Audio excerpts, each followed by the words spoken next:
There is a dark bucket sitting in the shade behind my barn right now. Inside, it is nothing but warm water, a cup of sugar, and a packet of the same yeast my wife uses for her bread. It cost me about $2 to mix. And as I sit here talking with you, every female mosquito in the cool corners of my yard is being drawn toward that bucket because that bucket is breathing. My name is Elias Yoder. I am Amish. I keep 11 hives of honeybees on this farm.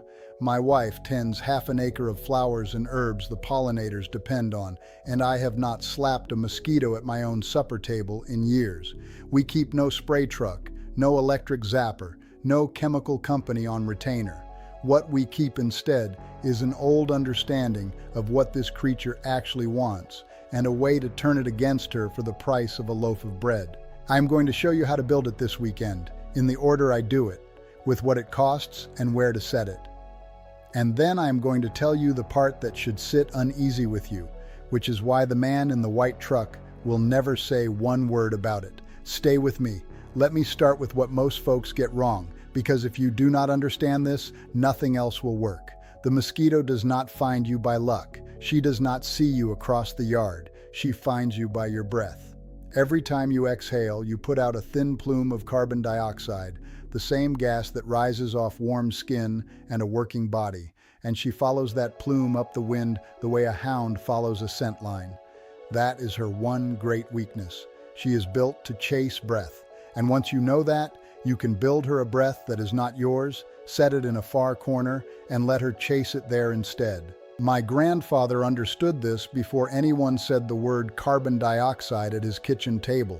He only knew that the mosquitoes went where the warm, still living things were, and he spent his Saturdays making sure the only still place worth visiting was the one he chose for them.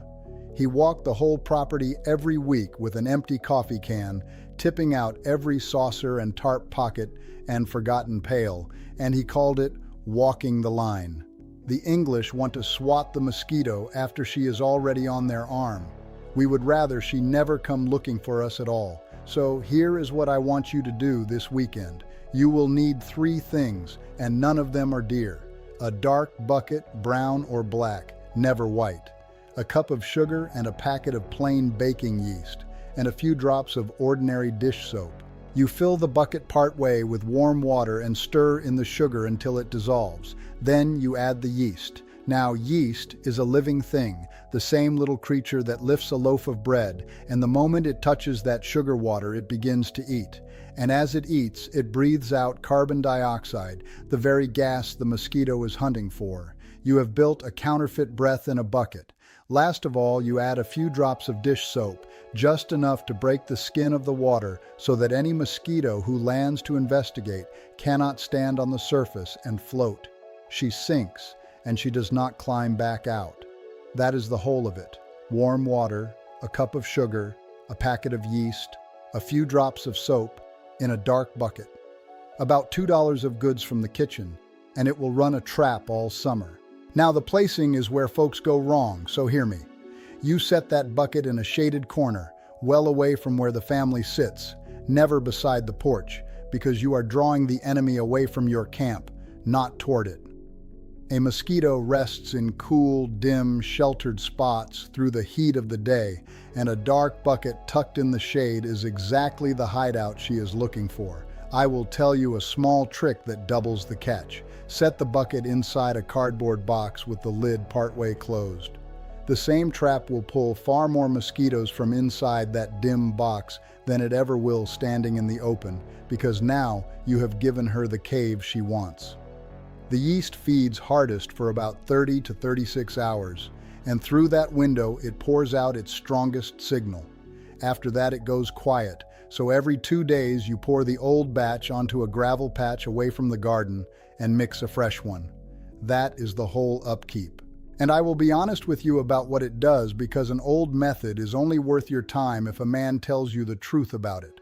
On a hot, heavy, mosquito-thick week, one well-set bucket can take several hundred mosquitoes in a couple of days, and across a full summer, well over 1,000. On a cool, dry week, it may take only a handful, because the bugs are simply not flying. The trap works when there are mosquitoes to catch. But hear why even a slow week matters. Every female who drowns in that bucket is a mother who will never lay her 200 eggs in your gutter. You are not only catching bugs, you are cutting off the next generation, one mother at a time.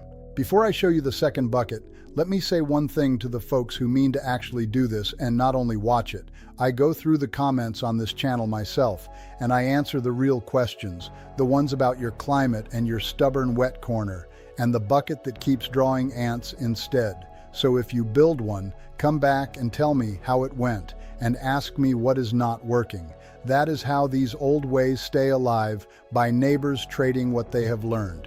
Now, the yeast bucket catches the grown mosquito coming for your breath, but I will tell you the hard truth. You could drown 1,000 grown mosquitoes a week and still lose the season because every female you miss drops 200 eggs in a spoonful of standing water.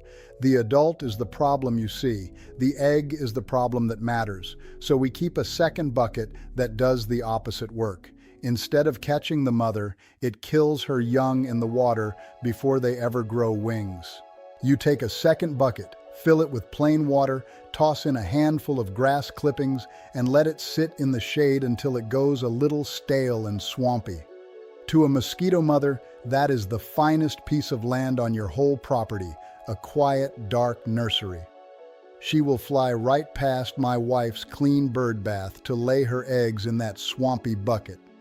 You have built her a counterfeit swamp, and now you turn it into a graveyard. You sprinkle one heaping spoonful of mosquito bits across the surface. You do not stir and you do not measure. Those bits carry something called BTI. The full name is Bacillus thuringiensis israelensis, which sounds like Bacillus thuringiensis israelensis, and like the old folks, I do not bother to say it. It is not a chemical and not a poison the way folks mean the word. It is a bacterium, a living thing found in soil, first pulled from a stagnant desert pond in the Negev desert of Israel in the mid-1970s. What makes it remarkable is how narrow it is. When a mosquito larva, the little wriggling thing that hatches in the water, eats a particle of BTI, the toxin comes alive only in the particular chemistry of that larva's gut and ends it within 24 hours. And here is the part that matters at my supper table and yours. That toxin switches on inside a mosquito larva and almost nothing else. It does no harm to a honeybee, whose gut is built completely different. It does no harm to butterflies, dragonflies, fish, frogs, songbirds, the dog, the chickens, or the children running barefoot at dusk. Our own country approved it back in 1983. Pennsylvania uses it, Maryland uses it. Germany has run one of the largest mosquito programs in the world along the Rhine River with it for decades. It is widely held to be one of the gentlest larvae controls ever made for use around a home. One spoonful holds that bucket for 2 to 4 weeks. After that, the BTI breaks down and you add another. A $17 container will see one family clear through the summer, and no bucket works alone, which my grandfather knew long before I did. So once a week, in the cool of the morning, take a can and walk your whole property the way he walked his. Tip out every saucer, every tarp fold, the wheelbarrow against the barn, the kiddie pool, the clogged gutter, the dog dish nobody uses. A teaspoon of water is enough for 200 eggs, so that one slow walk cuts your mosquitoes more than any spray ever could. Walk the line. That is half the battle, and it costs you nothing but the morning. Now let me leave the buckets a moment and tell you why I take all of this as seriously as I do. Because it is not only about an itch on your arm. The mosquito is the deadliest creature on earth to a human being. More than the snake, more than the shark, more than the bear. She can carry West Nile virus, which is found across this country now. She can carry Eastern equine encephalitis, encephalitis, which is rare but takes near a third of the people who fall ill with it. And in other parts of the world she carries malaria, which still takes hundreds of thousands of lives a year, most of them children. I am not telling you that a bucket of yeast will keep any illness from your door, and I would never tell you such a thing. I am telling you why I do not let standing water sit on my land, and why I would rather draw her into a bucket than meet her on the porch. And here is the part that should sit uneasy with you. The man in the white truck has known about that gentle bacterium for 40 years. Most lawn companies will not use it, and the reason is plain. BTI is cheap, it is sold over the counter, and once a family knows about it, they do not need him. A spray contract runs $60 to $100 a visit month after month, and it fogs the yard with something that kills the dragonflies and the ladybugs and the honeybees that were eating your mosquitoes for free. There is no money in selling a man $2 of yeast and a bucket.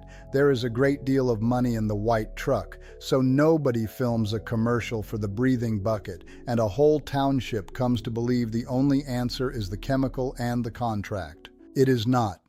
The answer was always the small, patient thing, done weekly, by folks who took the time to wonder what the creature actually wanted. The yards that sit quiet and bite free in August belong to the households that started this work back in May. So this weekend, mix one $2 bucket of the breathing yeast and set it in a shaded corner, inside a box if you can, and refresh it every 2 days. Set a second bucket with a spoonful of BTI in another shaded corner. And take the morning walk and tip out the puddles. That is the whole system, and your bees will thank you for it. The next old way I want to show you is the one my grandmother lit at dusk on the porch, a smoke that smells like a kitchen at Christmas and keeps the mosquitoes off without a drop of poison. I believe it may surprise you most of all.